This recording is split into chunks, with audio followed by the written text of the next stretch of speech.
If you feel desperate, it may mean you're doing something right. There's a moment in The Dark Knight Rises that's easy to miss, but impossible to forget.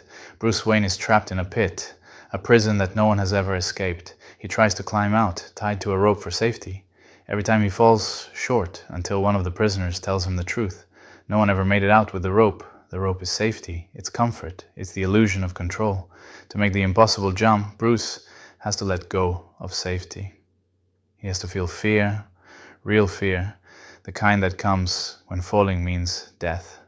And that fear, that desperation, gives him something he never had before, the ability to push beyond his limits, to jump further than he ever thought possible. Fear is often seen as weakness, but in that moment, fear becomes fuel. It awakens something ancient, a survival energy that's dormant when life feels safe. It sharpens focus, heightens strength, amplifies awareness, it forces action. Desperation works the same way. It's fear translated into movement. It's the human body and mind realizing. There is no other option. When everything is comfortable, people rarely change. They don't stretch, they don't take risks, they don't make the uncomfortable call or build the new skill or speak the truth they've been avoiding. Comfort creates inertia. It breeds a kind of quiet stagnation disguised as peace. But desperation burns all of that away. When the walls close in and the safety nets are gone, something primal switches on. Hesitation disappears. Decisions become immediate. The line between possible and impossible starts to blur. Human progress is filled with moments born from desperation. The invention that had to work because there was no other way. The speech that had to be given because silence was no longer survivable.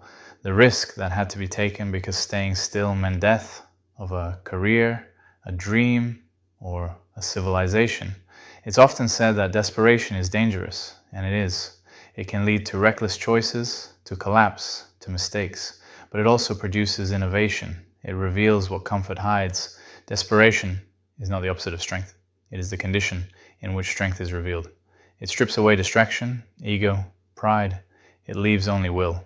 And in that space, human beings become capable of things that seemed impossible only moments before. Society teaches avoidance of desperation. Stay balanced, stay safe, stay secure. But safety breeds complacency, and complacency kills growth. The moments that define individuals, and sometimes entire civilizations, rarely come from calm, predictable circumstances. They emerge from crisis, from urgency, from the realization that survival, progress, or freedom depends on movement now. That is what makes desperation so misunderstood. It's not chaos, it's clarity.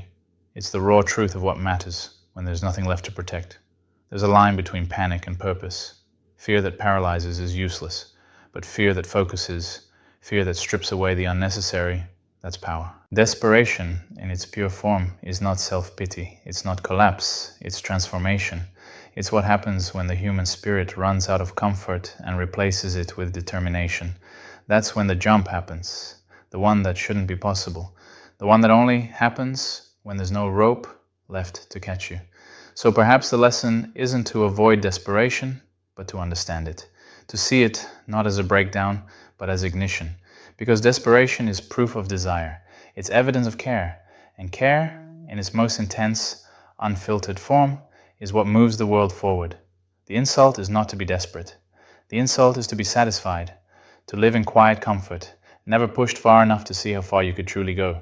When the rope is gone and only the fall remains, that's when people learn to leap. If you like this kind of content, please share it.